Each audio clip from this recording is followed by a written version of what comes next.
말씀을 듣기 전에 한 번 더 기도하시겠습니다. 우리 앞에 좌정하여 계신 만유의 왕이시오 만주의 주이신 주 앞에 우리가 고개를 숙이며 겸손히 부봉하오니 주여 말씀하시옵소서. 종들이 듣겠습니다. 예수님 이름으로 기도합니다. 바지 사장이라는 개념은 겉에서 봤을 때는 저 사람이 사장이고 회사를 운영하는 것 같은데, 알고 보면 그 뒤에 진짜 사장 혹은 오너가 있어서 이 회사를 진정으로 이끄는 세력이 따로 있을 때 부르는 말이죠. 비록 사장이라는 이 직함을 가진 사람들이 이렇게 저렇게 회사를 움직이기도 하고 월급을 주는 것 같기도 하고 고용을 했다가 안 했다 하는 것 같은 큰 힘과 권세를 휘두르는 것처럼 보이지만 사실은 그에게 아무런 실권이 없습니다. 진짜 실권은 그 뒤에 서 있는 진짜 배기 사장 혹은 오너에게 있는 것이죠. 오늘 우리가 읽은 요한계시록 본문은 하나님께서 세상의 권력들을 바지 사장으로 보신다라는 것을 보여줍니다. 세상에 있는 권력들과 힘과 유행들이 힘을 가진 것처럼 보이죠. 그래서 우리는 그 앞에서 위축될 때도 참 많이 있고 걱정할 때도 있고 박탈감을 느낄 때도 있고 이것이 인생의 전부인 것처럼 속을 때도 있지만 아니요, 그것들은 가짜입니다. 주님께서 요한계시록이라고 하는 주님의 구속사를 암울한 시대에 살아가기 때문에 깨닫지 못하고 있는 자들에게 생생한 묵시적 이미지를 통하여서 선포하는 과정에서 주님께서는 우리에게 분명히 말씀해 주십니다. 얘들아, 세상의 힘들이 좌지우지하는 것 같지? 그러나 주께서 다스리신단다. 이 말씀을, 이 영적 현실을 성령께서 오늘 우리의 눈을 열어 보여주시기 원합니다. 우리가 읽은 본문은 사실 두 개의 본문이고 두 개의 각기 다른 환상이 있는데 그 두 환상은 연결되어 있습니다. 하나는 일곱째 천사가 나팔을 부는 환상, 다른 하나는 한 여자가 하늘에서 아기를 낳으려고 하는데 용이 그 아기를 집어 삼키려고 하고 있는 이 두 가지 환상입니다. 그런데 가장 중요한 부분에서 연결이 되어 있죠. 그것을 한 번씩 살펴보기를 원합니다. 먼저 일곱째 천사가 나팔을 부는 장면입니다. 15절 말씀해 보시면 일곱째 천사가 나팔을 불 때 하늘에서 큰 소리가 나면서 세상 나라는 우리 주님의 것이 되었고 우리 주님의 그리스도의 것이 되었다. 그가 다스리실 것이다. 라고 선포를 합니다. 근데 여러분, 이 세상 나라는 주님의 것이 되었다라고 했을 때 이 것이 뭐죠? 뭘 가르치는 대명사입니까? 나라죠, 나라. 겉으로 봤을 때는 세상이 다스리고 있어요, 지금도. 그런데 이 하늘의 음성이 선포하면서 이 가면을 벗겨서, 이 세상의 가면을 싹 벗겨서 보여주는데 그 순간, 이미 권력이 이동했구나. 세상의 권세자들이 이 나라를 지금도 다스리고 있는 것 같은데, 이 세상을 지금도 다스리고 있는 것 같은데, 대한민국을 지금 그들이 좌지우지하고 흔들고 마음대로 털어먹고 베껴먹고 마음대로 하고 있는 것 같은데, 가면을 주께서 싹 벗기시면 이미 권력이 이동하였구나. 주님의 나라가 됐구나.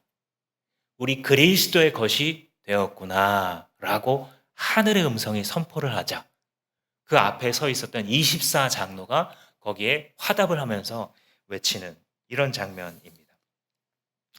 여러분, 당시 시대가 누구의 권력이 가장 두드러져 보이는 시대입니까? 황제의 권력이죠.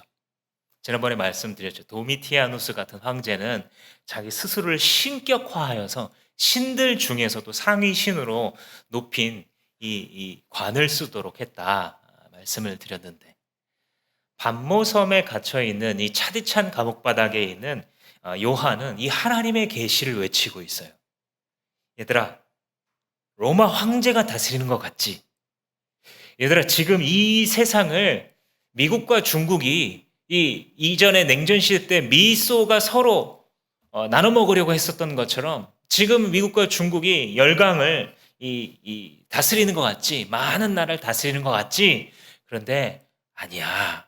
주님께서 선포해주고 계십니다.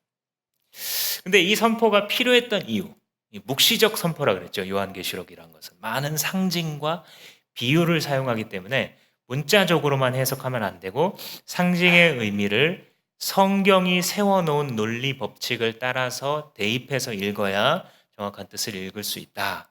이게 이제 묵시의 장르라고 보여드렸는데, 이 선포가 왜 필요하냐면요, 주님의 나라가 이미 들어왔다라는 게 아무데도 보이지 않아요. 이 현실 속에서는요, 예수님이 다스리신다는 게 느껴져요, 안 느껴져요? 전혀 안 느껴져요. 이 로마 황제의 힘이라는 것은 날이 갈수록 더 강해져요.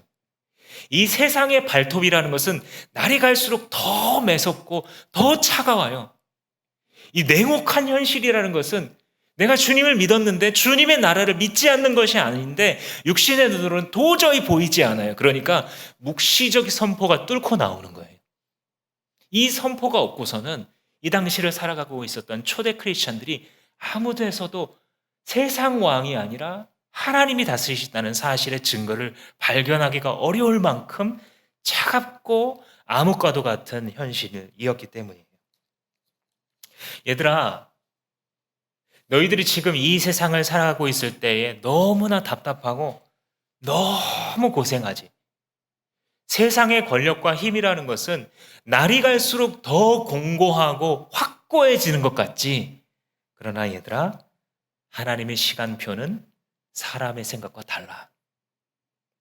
주님 믿는 사람들을 복 주신다고 한 게, 주님의 나라가 임한다고 한 게 도대체 언제입니까? 나는 그것을 느낄 수가 없이 이 세상의 거대한 세력 앞에서 한 마리 작디 작은 개미처럼 짓눌린 현실을 바라보고 그렇게 살고 있습니다. 라고 말할 바로 그때, 세상이 그 어느 때보다 힘이 강해 보이는 바로 그때에 주님은 선포하십니다. 얘들아, 하나님의 나라가 이미 임했다. 하나님이 만국을 다스리고 계신다. 선포하고 있습니다. 17절 하반절에 보시면 이런 말이 있어요. 주께서 크신 권능을 잡으셔서 다스리기 시작하셨다. 시작했다라는 거는 조금 전까지는 아니었단 말이잖아요. 말로만 보면. 그러면 주님이 요 전에는 안 다스리셨다는 말인가? 이게 도대체 어떤 의미인가? 요 전까지는요, 그리스도가 이 땅에 오시기 전까지는요, 하나님의 말이 안 통해요. 하나님이 안 계신 게 아니라, 하나님이 권세가 없으신 게 아니라 인류가 인정을 안 하는 거예요. 내가 하나님 뻔히 살아계신데 어쩔 때 피하여 숨고 싶잖아요. 여러분들 안 그러세요? 어쩔 때 세상 깊숙이 들어가고 있을 때 때로는 세상이 너무 좋아서 하나님을 모른 채 하고 싶고요. 때로는 세상 살기가 너무 힘들어서 하나님이 당장 도와주지 않으시니까 그래서 또 모른 채 하고 싶고요. 그죠?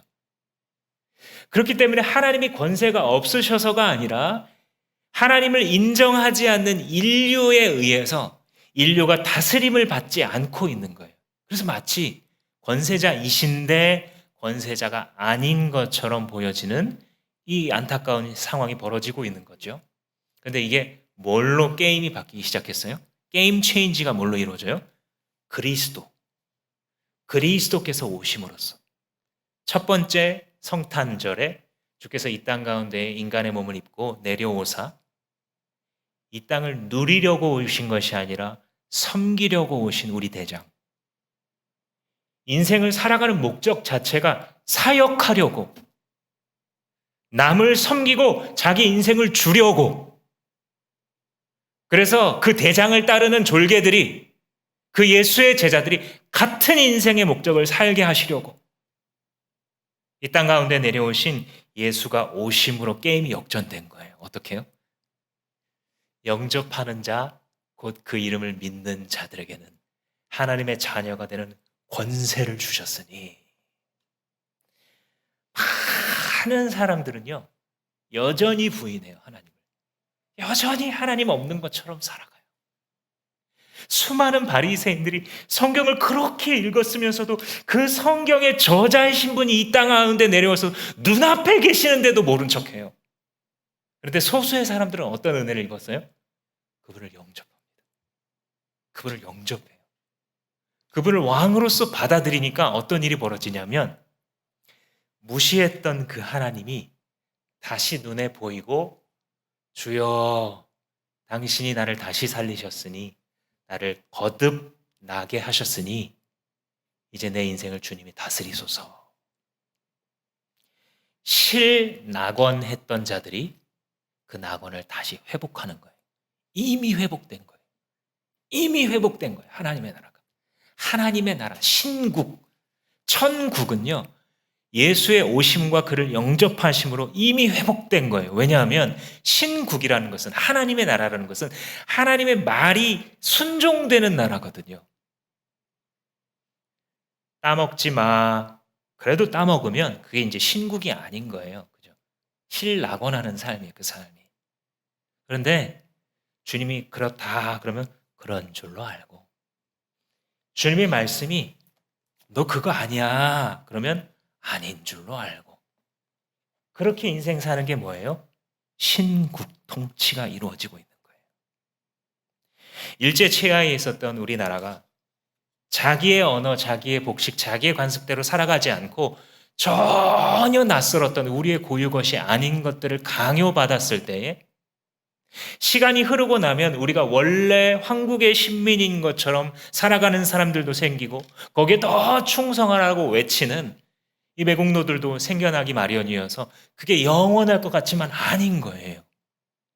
원래 우리가 잃어버렸었던 그 좋은 삶, 그 천국에서의 삶, 그 에덴에서의 삶, 그 하나님께 무한하신 보호와 사랑과 기쁨을 제공받는 그 삶으로 주님께서 회복시키신 거예요. 그게 천국입니다.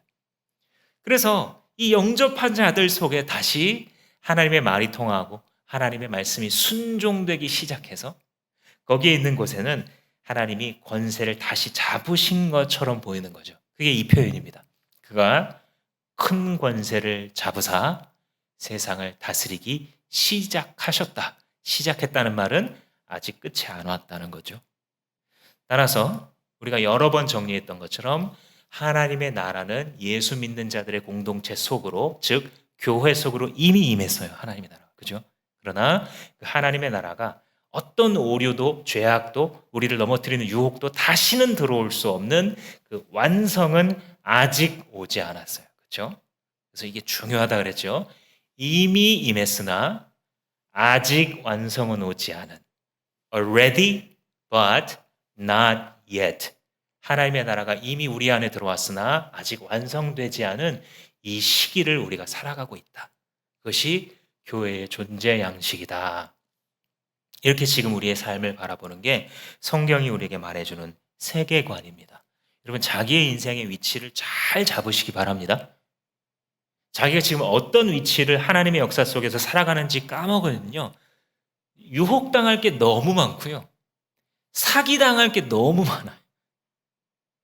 뭐 보이스피싱 사기 당해봤자 몇백만 원, 뭐 좀 크면 더 크게 당하겠지만 인생을 빼앗기진 않잖아요. 근데 마귀는요, 우리의 인생을 어떻게 피싱하냐면 전체가 다 넘어가도록, 인생 전체가 불행한 것처럼, 그죠? 나는 이거 때문에 내 인생은 망했어. 전체를 피싱하는 게 마귀가 하는 일입니다. 그러나 영접하는 자들은 이 권세가 있어요. 주님이 오심으로 하나님의 꿈이 내 꿈이 돼요. 하나님의 목적이 이제 내 목적이 되고요, 하나님 소원을 풀어드리는 것이 내 인생의 의미가 돼버려요. 예수님이 인생을 그렇게 사셨죠. 이 땅에 내려오셨을 때 하나님이 원하시는 바를 풀어드리려고 이 땅에 오셨고 그렇게 사셨고 그렇게 승리하고 승천하셨잖아요. 그러니까 그 졸개들이 다 그렇게 사는 거예요. 인생의 목적이. 아, 그렇구나. 이 땅을 향하신, 잃어버린 양들을 향하신 하나님의 소원 푸는 게 내 인생이구나. 그래서 태어난 거구나. 그래서 직업에 귀천이 없다는 것이, 내가 어떤 일터에 있어도 거기 주님의 잃어버린 양이 있으니 내가 강남 한복판에 살건 정말 쓰러져가는 판잣집에 살건 거기에 주님의 잃어버린 양이 있으니 내 인생 의미가 있는 거고, 하나님이 그렇게도 하고 싶으신 일을 내가 한마디 말을 통해 한 번 같이 차 한잔 하자고 기도하면서 나아가는 발걸음을 통해 주님이 이루시는 거구나. 내가 주님의 손과 발이구나. 그래서 인생은 살만한 것이요, 그래서 인생은 아름다운 것이고, 그래서 인생은 고결한 것이 되는 것이죠. 17절 상반절에 가시면 이런 세계관이 들어와요. 지금도 계시고 전에도 계시던 전능하신 주여 감사합니다. 이전에도 계셨거든요, 주님이. 하나님 없이 살아갈 때는 근데요, 이전에도 없었고요, 하나님이. 지금도 나랑 같이 안 해요. 앞으로도 보장이 없어요. 나를 축복해주고 나를 사랑해 줄 건지, 아니면 나를 계속 고생시키다가 그냥 죽일런지, 이게 분간이 안 되는 거예요. 왜요? 하나님과의 교제의 끈이 끊어져 있어요. 혹은 아직 구원받지 못했어요. 그런데 예수를 영접한 자에게 눈이 열리면, 눈이 열리고 보니까 주는 언제나 거기 계셨어요. 언제나 계셨어요. 내가 몰랐는데 어제도 계셨고요, 오늘도 계셨고요, 영원토록 내일도 나와 함께 하기를 원하시고 작정하셨어요. 그게 내가 믿는 아버지 하나님이에요. 그게 내가 믿는 이 역사의 주관자이신 하나님이세요. 여러분, 그래서 역사 속에서 주님은 항상 계셨던 거예요. 교회가 깨어있는 시기에는 그거를 잘 자각했을 뿐이고요, 교회가 잠들면 그거 잊어버려서 역사의 서술 속에 하나님과 예수 그리스도가 그냥 사라지는, 한 줄도 기록되지 않는 몇 세기가 지나가기도 하는 거예요. 그러나 역사라는 것은 사람에 대한 게 아니죠. 역사는 하나님에 관한 이야기입니다. 그 속에서 주님은 항상 우리와 함께하고 계셨던 것입니다. 여러분, 하나님의 사람들이십니까? 하나님의 사람들이라면 이 진리를 들으십시오. 당신의 인생 속에서 하나님은 항상 거기 계셨습니다. 어제도 함께 계셨고요, 오늘도 함께 하시며, 그리스도의 피로 보증한 영원한 미래 속에도 창조주 전능자 하나님께서 우리와 함께 하십니다. 우리의 인생은 우리에 관한 것이 아닙니다. 우리의 인생은 하나님에 관한 이야기입니다.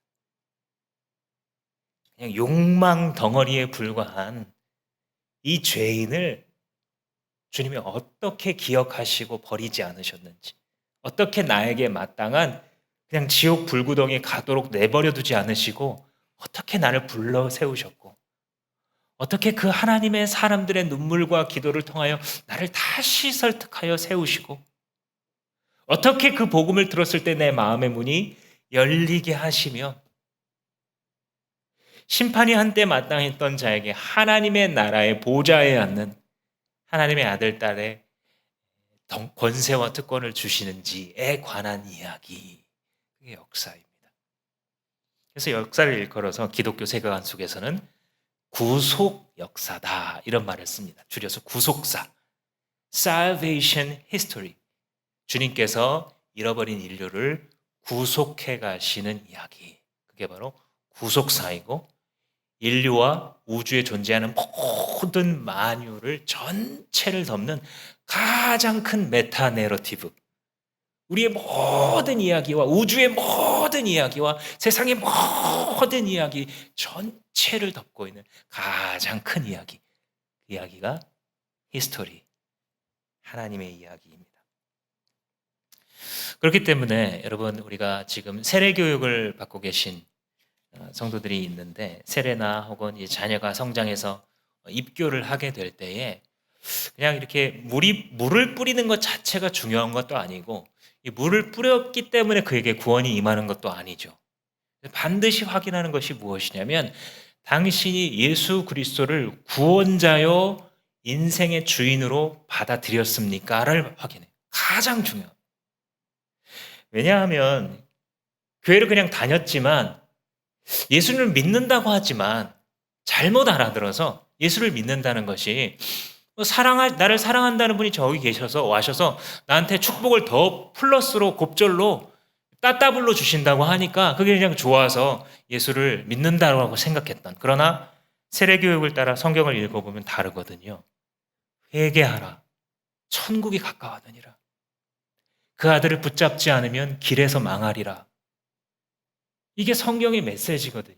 그래서 나의 죄인됨을 깨닫고 아무런 자격 없는 자를 주님이 구원해 주신 거군요. 주님께서 십자가에서 흘리신 피로 나를 다시 사셨으니 내 생명도 내 인생도 이제 내 것이 아닙니다.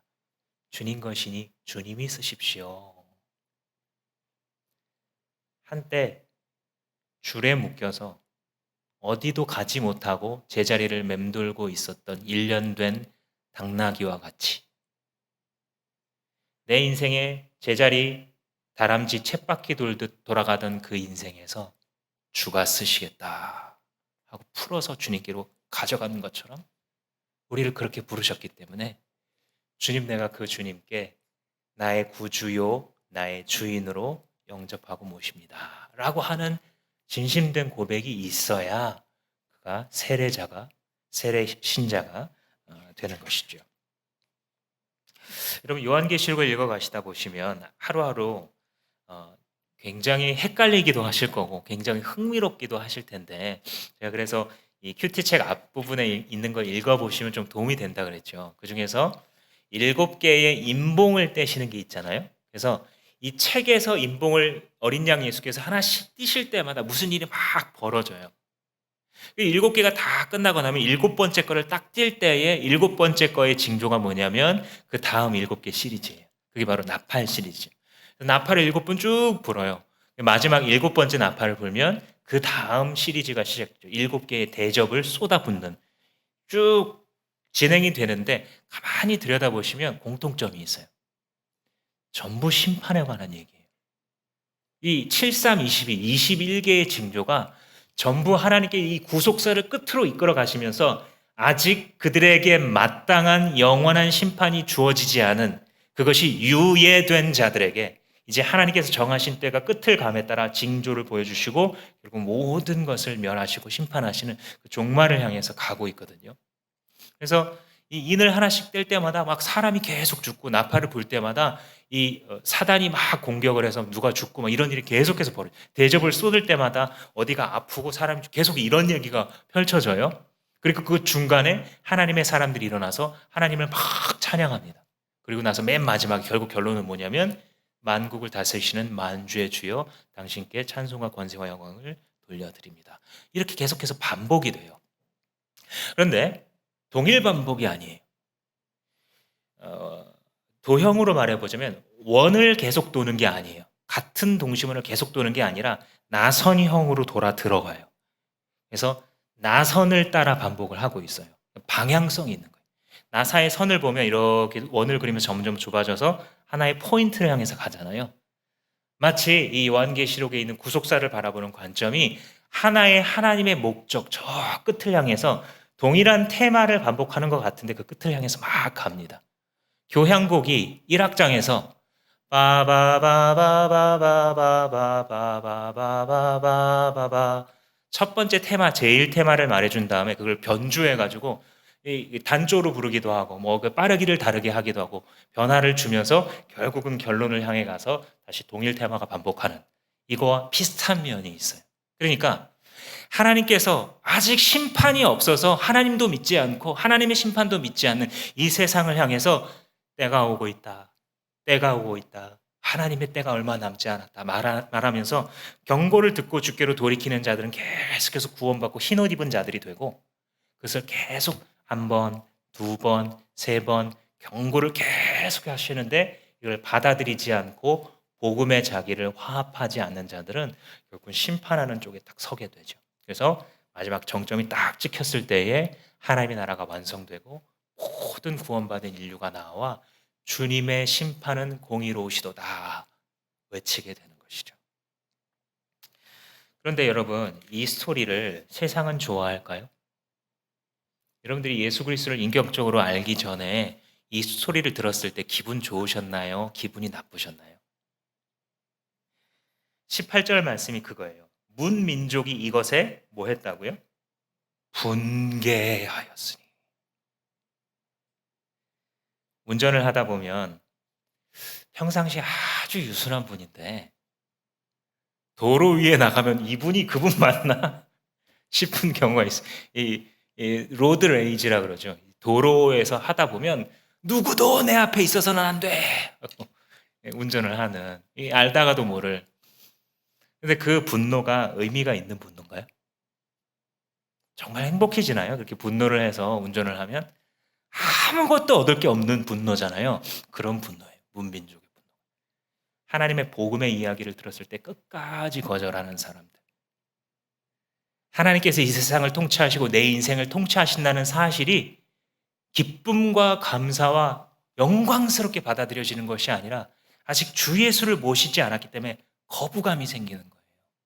그런 사람들은 분노하게 되어 있어요. 근데 그 분노는 아무 의미 없는 분노예요. 나 하나님께 상처받았어요. 나 하나님께 실망했어요. 그 상태에 계속 머물러서 부하가 치밀듯이 살아가는 그 태도에서 주님의 은혜가 필요해요. 내 눈을 열어서 하나님께서 이끌어 가시는 이 역사 앞에 기쁨으로 동참할 수 있는 그 믿음을 주시기를 우리는 구해야 할 것입니다. 그래서 여러분, 이 설교 말씀 같은 것도 이렇게 딱 들으면요, 여러분, 하나님의 말씀이 막 들려지고 있을 때에 우리가 죄인이었을 때 한번 생각해 보세요. 하나님의 말씀을 들으면 감동적입니까? 아니면 듣기 싫습니까? 듣기 싫어요. 하나님께서 직접 음성을 들려주셔도 야, 하나님 나타나게 해봐. 하나님 음성 들려줘봐. 그러면 감동받을 것 같잖아요. 생각해 보세요. 예수께서, 하나님이신 예수께서, 하나님의 아들이신 예수께서 이 땅에 내려오셔서 물리적 실존으로서 이 땅에 거하셨을 때도 사람이 어떻게 했어요? 핍박하고 싫어하고 그의 설교하는 걸 돌로 치려고 그랬잖아요. 죄인은 하나님의 말씀이 들려줘도 감동을 받는 것이 아니라 화를 내는 거예요. 그러니 이 자리에 앉아 계신 분들 가운데 만약에 말씀이 들린다, 그거 사람이 할 수 있는 겁니까? 아니죠. 이미 나에게 어마어마한 하나님의 은혜가 있었다, 이런 뜻이에요. 죄인에게는 결코 들리지 않아요, 하나님의 음성이. 주님께서 택정하시고 구원의 은혜를 베푸시는 자들에게 그 음성이 들려지게 되기 때문에 말씀이 이미 들렸다라는 것은 내가 하나님의 사랑을, 하나님의 은혜를 측량할 수 없을 만큼 받았구나 라고 생각하시면 맞습니다. 문민족이 분개하고 있는 것은요, 그 자체로 그들이 심판받겠구나라는 것의 표징입니다. 죽은 사람들이 심판을 받을 때가 왔습니다. 18절 중반에 보시면 그런 말이 있어요. 이제는 죽은 사람들이 심판받을 때가 왔습니다. 이상하죠, 여러분? 죽으면 그것으로 끝인데 왜 또 무슨 심판이 또 있어요? 그죠? 우리가 흔히 생각할 때, 이 세상 너무 살기 싫어서 어떻게 해요? 그냥 죽음으로 끝나리. 사람들은 그렇게 생각을 합니다. 근데 성경은 뭐라고 말하면 그건 아무것도 아니라는 거예요. 육체의 죽음, 아무것도 아니라는 거예요, 그게. 실제로 그렇죠. 우리가 너무 우울하고 삶을 살기 싫으면 자기가 스스로 포기하기도 하고요. 어떤 전쟁에서 내 나라를 위해서 하고 눈 질끈 감고 죽을 게 뻔한데 자기를 내던지기도 해요. 어떤 의미에서는 쉬운 일이라고 말할 수는 없어도 할 만한 일인 거예요. 첫 번째 죽음은요. 두 번째 죽음은 할 만하다, 할 만하지 않다? 절대 할 만하지 않다. 그래서 성경이 말하는 심판이라는 것은 우리의 육체의 죽음이 아니에요. 성경에서 두 번째 죽음이다라고 말하는 영원하신 하나님의 심판, 그 지옥을 이야기하고 있는 거예요. 그래서 이 18절에 지금 이 역사가 마지막을 향해서 가면서 어디를 가냐면 이미 죽어 있는 자들도 다시 불러내서 심판하실 때가 온다는 것이죠. 그래서 그 날은 어떤 날이냐면 세상 사람들에게 있어서 가장 두려운 날이에요. 그런데 하나님 백성들에게는 도리어 기쁜 날이죠. 왜냐하면 자기들의 구원이 완성되니까. 이 세상에서 하나님의 말씀을 이미 믿고 받아들였지만 눈으로는 확인되어지지 않았었던 하나님의 완전하신 통치가 마침내 그 누구도 이 일을 제기할 수 없는 완전 무결함으로 완성되는 날이 여호와의 날, 최후 심판의 날이기 때문에 그때는 주님을 믿었던 모든 구원받은 신자들이 기뻐하는 날이 된다는 것이죠. 그게 완전히 증명되는 거예요. 근데 그러면서 뭐 하나를 보는데 19절에 성전과 언약궤가 보였다는 거예요. 번쩍하는 번개와 함께 큰 천둥 소리가 나고 지진이 막 일어나요. 땅이 흔들흔들 거리는 속에서 하늘문이 막 열리는데 요한이 보니까 그 하늘 위에 성전이 있어요. 그리고 그 성전 안에 언약궤가 탁 보입니다. 여러분 언약궤가 뭐죠? 언제부터 성경에 등장하죠? 출애굽기에 보시면 출애굽한 이스라엘 백성들에게 언약궤를 만들라고 하시고 그 안에 여러 가지 특별히 십계명 돌판, 하나님의 말씀을 담게 만들죠. 그리고 이걸 왜 언약궤라고 부르냐면 하나님의 구원하시겠다는 약속이에요. 구원의 하나님. 구속사를 이끌어 가시는 하나님이 그 구속사의 첫머리, 이스라엘 민족을 처음에 샘플로 만들고 있는 거니까 하나님 백성의 샘플, 첫머리죠. 그 첫머리부터 약속하신 거를 담아 놓으셨는데 지금 이게 끝까지 쭉 진행이 되고 나서 BC가 AD로 바뀐 다음 예수 그리스도 안에서 이 구원받은 요한이 바라보는 환상 속에서 지금 교회의 끝이에요. 시대의 끝에서도 뭘 보는 거예요? 하나님의 약속을 보고 있는 거예요. 그러니까 하나님의 언약 안에서 예수 그리스도께서 피로 인증하시고 컨펌해 주신 그 약속 안에서 구속사는 통일되는 거예요. 처음부터 끝까지. 처음부터 끝까지 하나님은 언제 막 변하시고 바꾸신 게 아니라 처음부터 작정하시고 우리에게 약속해 주신 그 언약을 그냥 이루시는 거예요. 번쩍하면서 이 번개와 천둥은 구약 시대 때 출애굽, 특히 출애굽 당시에 하나님의 임재의 상징이에요. 하나님 지금 여기 계신다. 만물이 벌벌 떤다. 그 상징이거든요. 그 하나님의 임재 속에서 요한이 바라보는 거예요. 구원을 약속하셨던 하나님이 지금 이와 같이 끝까지 완성해 가시는구나 라는 것을 요한이 지금 받아들입니다.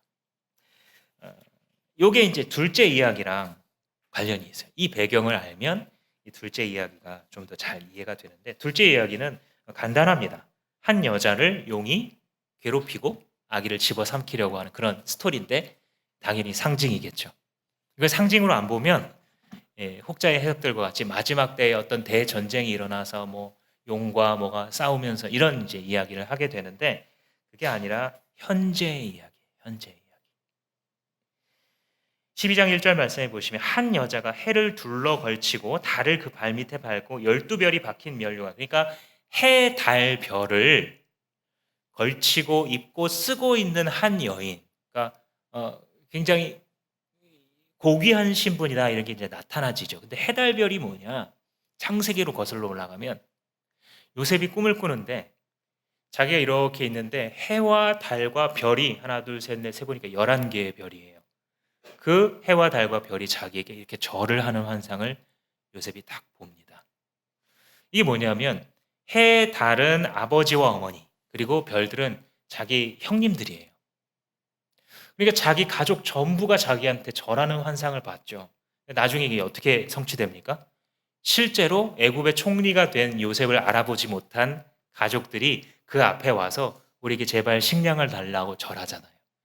그러니까 요셉이 팔려가서 애굽에 있어야 이 가족들이 나중에 엄청나게 심한 기근과 재난으로부터 구원받을 수 있는 거예요. 그러니까 하나님은 이미 그 첫머리에 뭘 보여주신 거냐면 내가 너를 구원의 도구로 쓸 거야를 약속해 준 거예요. 그러면서 해, 달, 별이라는 것을 하나님의 가족, 하나님의 백성들을 상징했었죠. 같은 뜻이에요. 요한계시록에서.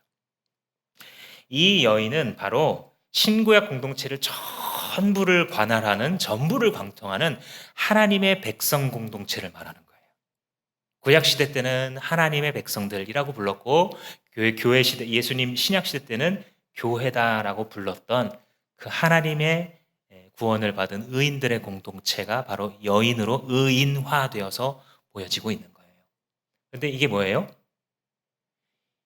마치 요셉을 통해서 다른 사람들에게 구원이 임하는 그런 구원의 도구가 된 것처럼 이 여인을 통해 다른 모든 사람들, 이 교회를 통해 다른 모든 사람들이 하나님의 구원을 안내받게 되는 것이죠. 근데 이걸 누가 미워해요? 용이 미워하죠. 용은 뭐예요? 그러니까 사단이죠. 옛뱀. 인류를 처음부터 사기쳐서 넘어뜨렸던 그 원수가 바로 용으로 이렇게 상징이 되어 있죠. 그래서 그 용 앞에서 여인이 해산의 진통과 괴로움으로 막 울고 있대요. 너무너무 힘들고 아파서 울고 있대요, 이 여인이. 구약의 백성들을 보시면 선지자들 중에 핍박받지 않은 사람이 드물어요. 당대에 칭송을 받고 편안하게 산 선지자는 거의 한 명도 없어요. 모세는 여러 번 돌 맞아 죽을 뻔했죠. 네 메시지가 싫다고. 호세아는 계속 가늠하는 아내를 계속 잡아다가 용서해주고 잡아다가 용서해주고 또 도망가면 잡아다 이런 삶을 살아야 됐고요. 에스겔은 설교를 할 때마다 감옥에 갇히거나 사람들이 돌로 치려고 하거나 아니면 심지어 깊은 웅덩이에 집어 던지기도 했어요. 이사야 선지자는 오실 메시아에 대해서 가장 명확한 예언을 한 분인데 전승에 따르자면 므낫세 왕에 의해서 톱으로 몸통이 갈려서 죽죠. 의인들과 주님의 사람들, 구약 백성, 구약의 하나님을 경외했던 모든 자들은 고난의 길을 통과했던 거예요. 그게 그들 당대의 시대에 주신 숙제예요. 우리 시대에도 숙제가 있거든요. 근데 그 중에는 이 세상에서의 환란이 포함되어 있어요. 여러분, 휴거다, 7년 환란이다, 이런 것들에 대해서 이 묵시록 이 장르를 잘 알지 못하면 이런 것들을 엉뚱하게 해석하게 된다 그랬죠. 그래서 옛날에 뭐 휴거 혹은 뭐 영어 제목을 Left Behind 이런 영화 소설이 엄청나게 유행해서 1970년대, 80년대 이때 신앙생활 하신 분들은 그 경험이 다 있을 거예요. 그래서 거기에 대한 약간 막연한 두려움. 근데 그런 휴거, 뭐 7년 환란 이런 개념들이 오래된 해석 같은데 기독교 역사에서 100년도 되지 않은 해석이에요. 세대주의적인 해석이라 그래서 여기 나오는 숫자들 지난번에 말씀드렸죠. 다 상징적으로 해석해야 되는 이유가 뭔지. 그걸 문자적으로 해석하면서 지금 여기서 고생을 하고 있네 요한계시록 그게 3.5년이야? 그러면 3.5년. 근데 또 뒤에 또 고생한다는 42달이 나와서 이것도 3.5년이네. 합치면 7년이네. 이렇게 계산해서 7년 환란이라는 개념을 만들어낸 거지 사실은 그게 아니에요. 자, 한번 생각해 보세요. 오늘 말씀에도 6절에 1260일 동안 사람들이 광야로 피해 있대요. 그러니까 고생을 한다는 것이죠. 1260일이 바로 3.5년이거든요. 3년 반이에요. 달로 하자면 42달. 다니엘서에도 나오고 요한계시록에 나오는 42달이에요. 그런데 앞에도 이 3.5년이라는 개념이 나오고 여기도 이제 또 3.5년이라는 개념이 나와요. 근데 그 시기가 전체 역사를 포괄하는 상징이라고 보시면 딱 맞아요. 7이라는 숫자는 뭐라 그랬어요, 여러분? 주기의 완전수예요. 7일 뒤에 안식일이 있잖아요. 그죠? 7일째. 그리고 7년이 지나갈 때 안식년이 오잖아요. 그러니까 한 주기가 끝났다라는 걸 말해 주는데 하나님께서 이끌어 가신 전체 구속사를 7년으로 한번 상징을 해 보자면 그 정확히 절반을 나누는 게 3.5년 사이에 있는 3.5년과 3.5년을 나누는 중간이겠죠. 자, 여러분. 인류의 역사 속에서 그 중앙에 위치하는 가장 큰 사건이 뭐겠습니까? 그리스도의 탄생이겠죠. Before Christ, BC와 After Christ, 아노 도미니, 예수님 오신 다음이에요. 그 중간에 있는 사건이 뭐냐면 예수님의 오심이에요. 그러니까 여기서 말하고 있는 3.5년이라는 것은 예수님 오시기 전에 이미 하나님 백성들이 수없이 죽어가고 순교하고 복음 전하다가 하나님 말씀 전하다 핍박을 받았잖아요. 마찬가지로 예수 그리스도가 오신 다음에 교회 시대를 살아갈 때에 수없이 복음을 전하다가 고난당하고 따돌림 당하고 죽어가는 환란의 시대를 말하는 거지 어느 때 무슨 이 7년이 되면 굉장히 무슨 고문실에 들어가서 아프듯 그런 시대가 따로 있다는 뜻이 아니에요. 지금이 환란의 시기예요. 지금이 믿음을 가진 자들에게는 환란의 시기예요. 내가 언젠가 그때가 되면 정신 차리면서 살아야지 했던 그때가 지금이에요. 지금 정신 차리지 않으면, 지금 그리스도의 통치를 인정하지 않으면 지나가고 종말은 오는 거예요. 주의 구속의 역사의 나선을 따라 내가 모르는 그때에 그게 완성이 돼버리는 거예요. 그래서 한 사람은 일터에 가서 두 사람이 같이 일하고 있는데 한 사람은 주님의 나라에, 한 사람은 모르는 사이에 심판의 자리에 서게 되는 거예요. 그래서 이 1260일이 지나는 동안 이 여인으로 상징된 주님의 백성 공동체 교회는 계속해서 고난과 핍박을 당할 수밖에 없는 것이죠. 그래서 계시록에 보면 이미 죽임 당한 하나님의 사람들이 경건하게 살려다가 주님을 따라다가 죽은 사람들이 주여 우리들의 이 억울한 피를 풀어주지 아니하시기를 어느 때까지 하시겠습니까? 하고 막 울부짖으며 기도해요. 그러니까 주님의 나라가 빨리 완성되기를 기다리는 거죠. 3절에 보시면 그를 대적하는, 여인을 대적하는 용이 나타나는데 특징이 7개의 머리와 10개의 뿔을 가지고 있어요. 그리고 그 7머리에 왕관을 쓰고 있는 것으로 보아 무슨 뜻이겠습니까? 지금까지 우리가 이 상징들을 다 봤어요. 금관을 쓰고 있다는 것은 권세를 상징하죠. 그죠?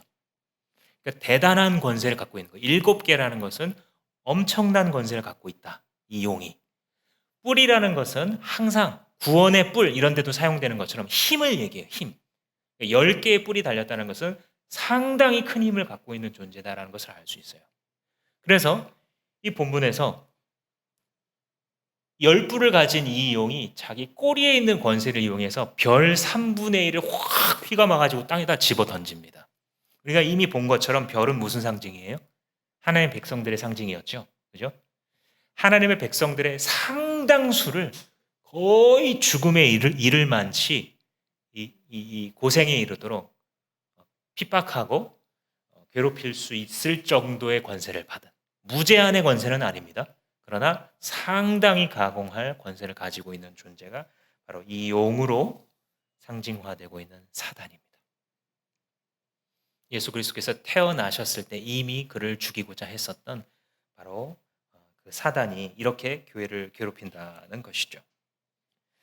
지금도 마찬가지죠. 여러분, 이게 현재라 그랬죠. 이 용이 뭐 나중에 막 7년짜리가 되면 뭐 나중에 엄청나게 우리에게 괴롭히고 막 이렇게 하는 게 아니라 지금 그러고 있다고요. 지금. 할 수만 있다면 하나님이 이미 택해 놓으신 사람인데 저놈 어떻게 지옥 보낼 수 없나 이렇게 한다고 베드로 사도가 이야기하잖아요.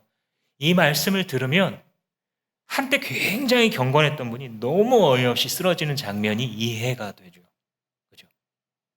얼마나 심하게 공격을 하면 저렇게 훌륭했던 신앙인이 넘어질까? 그죠? 그러니까 상당한 권세를 가지고서 이 이야기를 해요. 4절 하반절에 보시면 아이가 낳기만 하면, 아이가 나오기만 하면 그걸 삼켜버리려고 노리고 있다 그러죠. 이미 헤롯 왕이 예수가 탄생했다는 말을 듣고 찾을 수 없으니까 어떻게 해요? 그 나이 때 위로 아래로 몇 년을 딱 정해가지고 싹 다 죽이잖아요. 그 아이를. 엄청나게 잔혹한 일을 누가 획책했겠어요? 이 바지 사장에 해당하는 헤롯에게 사단이 뒤에서 하고 있는 거죠. 그리고 예수님이 공생애를 사시기 시작하자마자 3번을 시험해서 예수님을 유혹하려고 그러다니요. 참 멍청해도 이렇게 멍청할 수가. 쉽지만은 사단을 뭐예요? 그만큼 집요한 거예요. 할 수만 있으면 혹시 하나님의 아들이신 예수라도 넘어뜨려 보려고 하니 우리들은 어떻게 했어요? 우리가 예수의 손 안 붙잡고 한눈 팔고 있으면 어떻게 하겠어요? 사단이? 여지없죠. 그 예수님께서 생명의 복음을 전파하고 계신데 평생 말씀을 공부하고 있는 이 바리새인들이 그 예수님 눈앞에 있는데 잡아 죽이려고 하잖아요. 가룟 유다의 마음에 스승을 팔 생각을 집어넣어 버리잖아요. 그게 바로 아들을 삼키려고 기다리고 있는 용의 모습입니다. 근데 보시면 벼랑간 그 아기는 하나님께로 하나님의 보호자로 올라가고 여자는 광야로 도망친다. 이런 장면이 나오죠. 예수님이 이미 죽으시고 부활하시고 승천하는 것을 빠른 속도로 지금 얘기한 거예요. 그러니까 용이 그렇게 잡아먹으려고 하지만 결국은 이 아기는 태어나신 하나님의 아들은 그렇게 안 끝난다는 거예요. 죽였지만 다시 살아나셔서 하나님 보호자 우편에 앉아 계셔서 우리를 다스리시는 존재가 된다라는 것을 말해줍니다. 그래서 다시 살아나셨기 때문에 이 사망의 권세가 무력화되는 거죠. 그 말이 5절 중간에 있는 쇠지팡이로 만국을 다스린다라는 말이에요. 이전 성경에 익숙하신 분들 철장으로 만국을 다스린다. 이게 더 익숙하시죠. 그러니까 쇠로 된 몽둥이를 가지고 다스리신다. 왜 쇠몽둥이냐면 이 비유가 나올 때마다 반대 개념이 뭐가 나오냐면 질그릇이 나와요. 세상에 있는 이 권력자가 로마의 권력 굉장히 세 보이지만 이 만국을 다스리시는 분과 붙으면 유리그릇 대 쇠몽둥이와 같다는 거예요. 이걸로 치면 어떻게 된다는 거예요? 쉽게 넘어진다는 거예요. 한마디로 아무것도 아니라. 아무것도 아니라. 이 세상이 그렇게 힘세 보이는 어떤 사람, 어떤 나라, 어떤 정치가, 어떤 권력, 어떤 문화, 어떤 유행들 이런 것들을 영원히 다스리시는 주 예수 그리스도의 발 앞에 놓으면 그냥 유리그릇 같다는 것이. 사랑하는 여러분, 여러분들을 두렵게 만드는 것이 무엇입니까? 내 삶입니까? 내 건강입니까? 내 생명입니까? 어떻게 우리 가족을 앞으로 부양해야 될지입니까? 내 한 목숨 앞으로 어떻게 부지해 가야 될지입니까? 맞습니다. 우리는 인간으로서 가지고 있는 잘못된 욕망이 우리를 이끌어가고 잘못된 두려움이 이끌어가는 그런 헛됨과 나약함이 우리 안에 있어요. 그런데 여러분 그 모든 나를 두렵게 하는 것들을 철장을 갖고 계신 주 예수의 발 앞에 놓으세요. 그분께서 모든 가짜들을 다 부수시고 나의 나라로 들어와라. 나랑 같이 가자 부르십니다. 나의 두려움도 그분이 부수시고 나의 죄의 임박인 모든 습관들도 그가 해결하시며 내가 한숨 쉴 수밖에 없는 가장 외롭고 절망적인 그 자리도 그 사망의 기운도 주가 부수시는 것입니다. 코로나가 다시 오미크론 바이러스라는 새로운 변이가 와서 앞으로 더 길어질 수 있다 하면서 모두가 또 긴장하고 있습니다. 어쩔 때는 코로나, 어쩔 때는 델타, 어쩔 때는 뭐 람다 그러더니 이제 이 그리스어의 알파벳을 다 쓰겠다는 양 많은 사람들을 불안해하게 하고 또 우리 교회도 성탄절날 한번 다 같이 자리에 모여보자 이걸 계획하면서 위드 코로나를 계획 중이긴 한데 과연 이것을 어떻게 할 수 있을 것인가 다시 고민하게 만들었어요.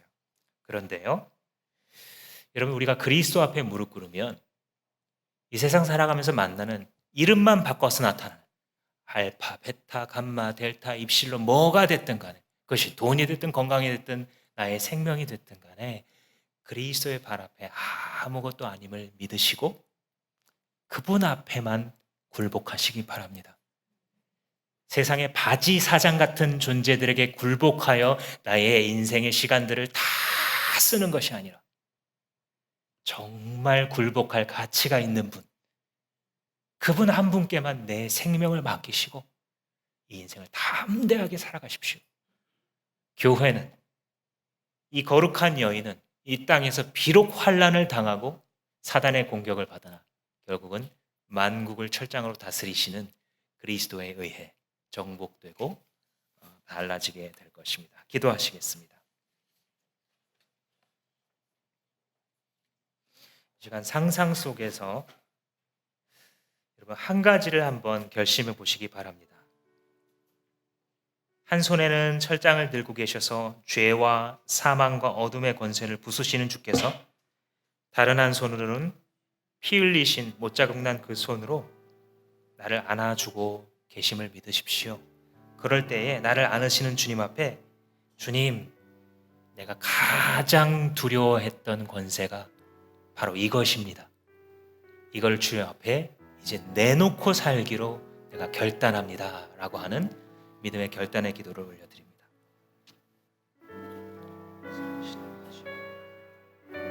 가장 드리고 있던 것은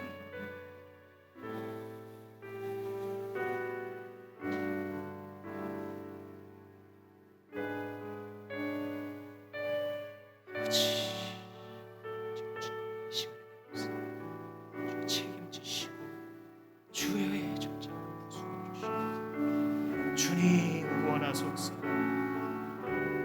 주 예수여 구원하시옵소서. 주 예수여 구원하시옵소서. 주 예수여 일상에 계시고 주님의 다스리시는 인생을 부수시고 온전히 하소서. 예수님,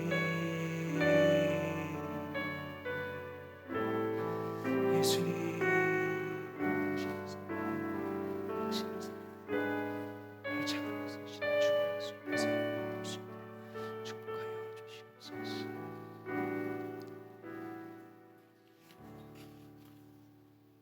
세상 나라는 우리 주님의 것이 되고 그리스도의 것이 되었다. 주님께서 영원히 다스리실 것이다. 하늘의 음성을 선포하셨음에 주의 종된 자들이 아멘하여 받아들입니다.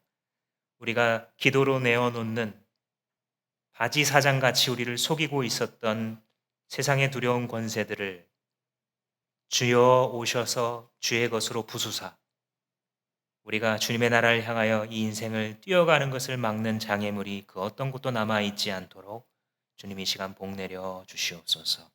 예수님의 이름으로 기도합니다. 다 같이 자리에서 일어나셔서 헌신의 마음을 담아 찬양과 봉헌 올려드립니다.